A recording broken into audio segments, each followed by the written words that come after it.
हम अपने टॉपिक पर आते हैं। ध्यान रखिए, हम मेंस के आंसर राइटिंग के बारे में बात कर रहे हैं, सिविल सर्विस एग्जाम की। तो आपको क्या करना है?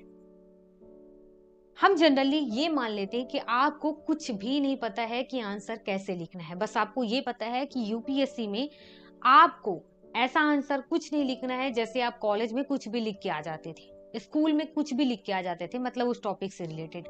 ऐसा कुछ नहीं करना। बेस्ट से बेस्ट आंसर लिखना होता है। लिखने का तरीका बहुत मायने रखता है, ये सब कुछ मायने रखता है। अब यहाँ पर आप न्यू स्टूडेंट हैं, कुछ नहीं जानते आंसर राइटिंग के बारे में, उस हिसाब से आप समझिए। आपको सबसे पहले क्या लेना है? PYQ, मेंस एग्जाम से रिलेटेड प्रीवियस ईयर के क्वेश्चंस, 1-2 साल के पिछले क्वेश्चंस उठा लीजिए, आपने पास रखिए। सेकंड चीज क्या करना है? आपके पास बुक होनी चाहिए।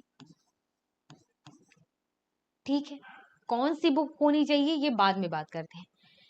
सिविल सर्विस एग्जाम से रिलेटेड बुक होनी चाहिए, प्रीवियस ईयर के क्वेश्चंस होनी चाहिए। ये दो चीजें स्टार्ट में जरूरी है आंसर राइटिंग की प्रैक्टिस के लिए। अब इसके बाद आपको क्या करना है? प्रीलिम्स की आप जब तैयारी करना शुरू करेंगे, प्रीलिम्स के लिए 1 से 2 वीक के अंदर क्या करना है? उन 1-2 टॉपिक को बहुत अच्छे से पढ़ना है, उसे समझना है। और समझने के बाद उस टॉपिक को क्या करना है? अपने प्रीवियस ईयर के क्वेश्चन पेपर में ढूंढना है कि आखिर कहां पर उस टॉपिक से रिलेटेड क्वेश्चंस आए हुए हैं। जस्ट हम एक एग्जांपल लेते हैं। मान लेते हैं आप जियोग्राफी, भूगोल पढ़ते हैं।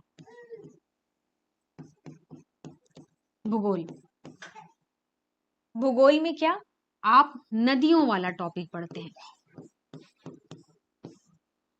अब नदियां ऐसा है कि आप कहीं से भी कुछ भी पढ़िए, बहुत आसान तरीके से समझ पाएंगे।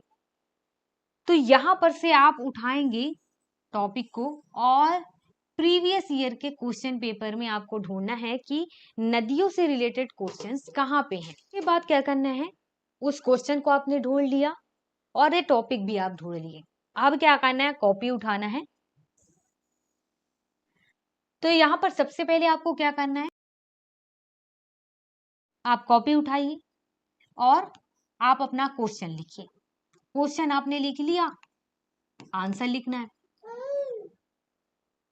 आंसर से रिलेटेड अब आपके दिमाग में चलेगा कि कैसे लिखना है, क्या लिखना है। तो आपको क्या करना है?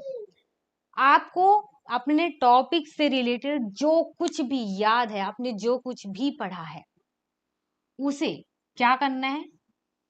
ऐसे लिखना है। शुरुआत में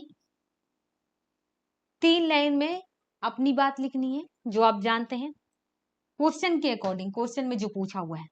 कोशिश करिए कि क्वेश्चन के अकॉर्डिंग आप आंसर कर पाए। इसके बाद बाकी आप जो भी 10-15 लाइनें लिख सकते हैं वो लिखिए और उसके बाद आखिरी में आप 2 से 3 लाइनें फिर आंसर लिखिए। इसमें आपको क्या करना होता है कि पहले वाले भाग में अपने टॉपिक से रिलेटेड इंफॉर्मेशन देना होता है, छोटा इंफॉर्मेशन। उसके बाद मेन इंफॉर्मेशन यहाँ पे देना होता है और आखिरी में टॉपिक से रिलेटेड आगे की चीजें बतानी होती है। और इस तरीके से आपका अपना आंसर कंप्लीट होता है। अब आप ऐसा आंसर लिखेंगे, 1 बार लिखिए, 2 बार लिखिए, 3 बार लिखिए, हफ्ते महीने भर ऐसे ही लिखिए।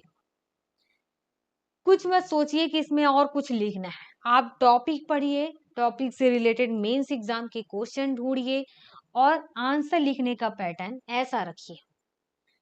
आप जब तक 20 से 25 क्वेश्चन लिखेंगे, उसका आंसर लिखेंगे अपने हिसाब से, आपको धीरे धीरे करके इस बात से कॉन्फिडेंस आने लग जाएगा कि आपको टॉपिक याद भी है, समझ रहे हैं और लिखना आ रहा है, आप लिख पा रहे हैं, आपके लिखने की स्पीड बढ़ती है। अब इसके